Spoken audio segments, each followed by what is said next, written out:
CM ಕ್ಷೇತ್ರದ ಬಗ್ಗೆ ಹೆಚ್ಚಿನ ನಿಗಾ ಇರಲಿ ಅಂತಕ್ಕಂಥ ಸಂದೇಶ. ಸಿಎಂ ಕ್ಷೇತ್ರದ ಬಗ್ಗೆ ನಿರ್ಲಕ್ಷ್ಯ ಮಾಡಬೇಡಿ. ಗೆಲುವಲ್ಲ, ಈ ಕ್ಷೇತ್ರದ ಲೀಡ್ ಕೂಡ ನಮಗೆ ಮುಖ್ಯ.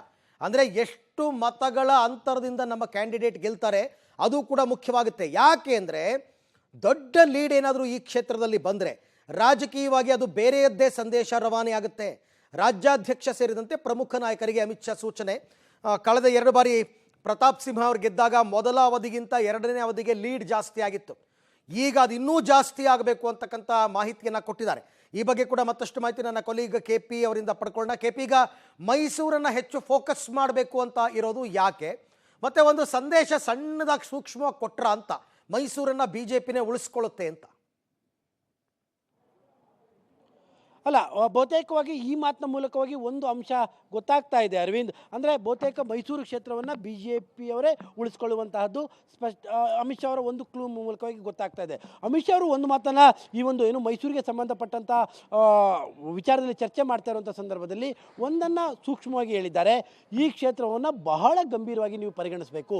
ಇಲ್ಲಿ ಗೆಲುವು ನನಗೆ ಮುಖ್ಯ ಅಂತೂ ಅನ್ನತ್ತಲ್ಲ, ಗೆಲುವಿಗಿಂತ ನಮಗೆ ದೊಡ್ಡ ಮುಖ್ಯವಾದಂಥದ್ದು ನಮಗೆ ಲೀಡು. ಅಂದರೆ ಭಾಳ ಕಾನ್ಫಿಡೆನ್ಸಲ್ಲಿ ಅಮಿತ್ ಶಾ ಅವರು ಇದ್ದಂತೆ ಕಾಣ್ತಾ ಇದ್ದಾರೆ ಮೈಸೂರಿನ ಕ್ಷೇತ್ರದ ವಿಚಾರದಲ್ಲಿ. ನಾವು ಮೈಸೂರನ್ನ ಗೆಲ್ತೇವೆ, ಆದರೆ ನನಗೆ ಗೆಲುವಿಗಿಂತಲೂ ಕೂಡ ಮೈಸೂರಿನ ಲೀಡ್ ನನಗೆ ಬಹಳ ಮುಖ್ಯ.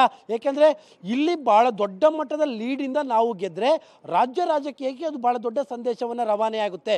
ಯಾಕೆಂದರೆ CM ತವರು ಕ್ಷೇತ್ರದಲ್ಲಿ BJP ದೊಡ್ಡ ಮಟ್ಟದ ಗೆಲುವನ್ನು ಪಡೆದುಕೊಂಡಂಥ ಸಂದರ್ಭದಲ್ಲಿ ಅದು ರಾಜ್ಯ ಸರ್ಕಾರಕ್ಕೆ ಜನರ ಅಭಿಪ್ರಾಯಗಳು ಏನಿದೆ ಅನ್ನುವಂಥದ್ರ ಒಂದು ಬೇರೆ ಕ್ಷೇತ್ರದ ಲೆಕ್ಕಾಚಾರಗಳಿಗಿಂತಲೂ ಕೂಡ ಮೈಸೂರಿನ ಸಂದೇಶ ಭಾಳ ಇಂಪಾರ್ಟೆಂಟ್ ಆಗುತ್ತೆ. ಹಾಗಾಗಿ ರಾಜ್ಯದ ಜನರ ಮೂಡನ್ನು ಇಡೀ ಜನರಿಗೆ ಹೇಳುವಂಥ ವಿಚಾರದಲ್ಲಿ ಇಲ್ಲಿ ನಮಗೆ ಬಹಳ ಮುಖ್ಯ ಅನ್ನುವಂಥ ಅರ್ಥದಲ್ಲಿ ಅಮಿತ್ ಶಾ ಅವರು ಈ ಮಾತನ್ನು ಹೇಳಿರುವಂಥದ್ದು. ಇಲ್ಲಿ ಸಿಗುವಂಥ ಲೀಡು ಅಂದರೆ ಮೈಸೂರಿನ BJP ಈ ಒಂದು ಕ್ಷೇತ್ರದಲ್ಲಿ ಸಿಗುವಂಥ ಲೀಡ್ನ ಮೂಲಕವಾಗಿ ರಾಜಕಾರಣಕ್ಕೆ ಬೇರೆ ಸಂದೇಶವನ್ನು ನಾವು ರವಾನೆ ಮಾಡಬಹುದು. ಹೀಗಾಗಿ ನೀವು ಲೀಡಿನ ಬಗ್ಗೆ ಗಮನ ಹರಿಸಬೇಕು. ನನಗೆ ಗೆಲುವಿಗಿಂತ ಲೀಡ್ ಮುಖ್ಯ. ಸಾಧಾರಣ ಲೀಡಿಂದ ಗೆದ್ದರೂ ನಮಗೆ ಸಮಾಧಾನ ಆಗಲ್ಲ ಅನ್ನುವಂಥ ಅರ್ಥದ ಮಾತಿದು. ಅಲ್ಲಿಗೆ ಅಮಿತ್ ಶಾ ಅವರು ಭಾಳ ದೊಡ್ಡ ಮಟ್ಟದ ಕಾನ್ಫಿಡೆನ್ಸಲ್ಲಿದ್ದಾರೆ. ಒಂದು ನೀವಾಗಲೇ ಹೇಳಿದಂತೆ ಈ ಮಾತಿನ ಮೂಲಕವಾಗಿ ಈ ಕ್ಷೇತ್ರವನ್ನು BJP ಉಳಿಸ್ಕೊಳ್ಳುವಂತಹ ಸಾಧ್ಯತೆಗಳೇ ಕಾಣ್ತಾ ಇದ್ದಾವೆ. ಮತ್ತೊಂದು, ಅವರಿಗೆ ಈ ಕ್ಷೇತ್ರದ ಮೇಲೆ ತುಂಬ ಕಾನ್ಫಿಡೆನ್ಸ್ ಕೂಡ ಇದ್ದಂತೆ ಕಾಣ್ತಾ ಇದೆ. ಮೈತ್ರಿ ಆಗಿರುವಂಥ ಹಿನ್ನೆಲೆಯಲ್ಲಿ ಅದು ಎಷ್ಟು ಪಾಸಿಟಿವ್ ಆಗಿ ಅಮಿತ್ ಶಾ ಅವರಿಗೆ ಕಾಣ್ತಾ ಇರ್ಬೋದೇನು ಅನ್ನುವಂಥದ್ದು ಈ ಮಾತಿನ ಮೂಲಕವಾಗಿ ಗೊತ್ತಾಗ್ತಾ ಇದೆ. Arvind. Okay KP, thank you ತಮ್ಮ ಎಲ್ಲ ಮಾಹಿತಿಗಾಗಿ. ಸೊ ಮೈಸೂರು ಈ ಸರ್ತಿ ಪ್ರತಿ ಬಾರಿ ಟ್ರಯಾಂಗ್ಯುಲರ್ ಫೈಟ್ ಇರ್ತಾ ಇತ್ತು. ಈ ಸರ್ತಿ ಮೈತ್ರಿ ಮಾಡ್ಕೊಂಡಿರೋದ್ರಿಂದ ಮೈಸೂರಿನಲ್ಲಿ BJP ಕ್ಯಾಂಡಿಡೇಟ್ ಫೇಸ್ ಮಾಡಬೇಕಾಗಿರೋದು ಕಾಂಗ್ರೆಸ್ ಕ್ಯಾಂಡಿಡೇಟ್ ಮಾತ್ರ.